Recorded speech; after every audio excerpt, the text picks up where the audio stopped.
Salam dostlar, bugün sizlerle Poison şarkısını okuyacağız. Ona göre biraz şey olmuyor. Biraz mahnıyı okuyanda sözlerine bakacağım çünkü bu mahnıyı bilmiyorum. Mahnının adı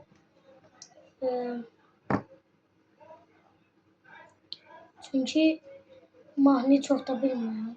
Teze başlamışım. Saklanın evinize döndüm. Saklanın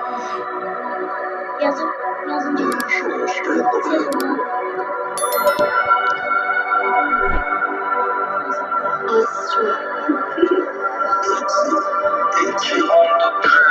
Bizim hayatımız zikzak, etmelisin dikkat. Zaman geçiyor tiktak beden.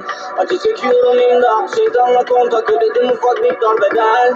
Ağra işiyor bu bedenim meseleme, başa çıkamıyorum ortak. Olmalıyım bir yolunu, yoksa içimdeki çocuk blokların tepesinden düşmeden intihar eder.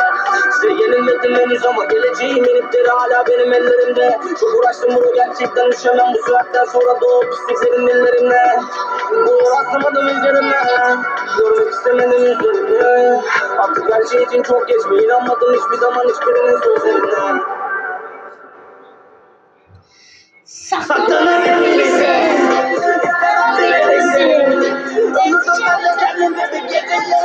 Duymadım sesinizi. İstedim ölümünü, yaşamadım bunu, geçmişim derinizi.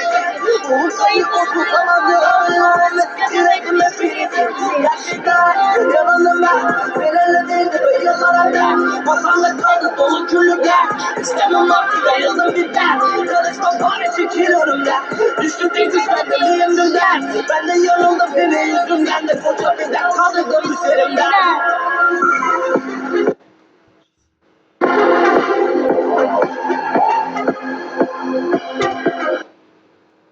Sonra neydi? Sağ olun.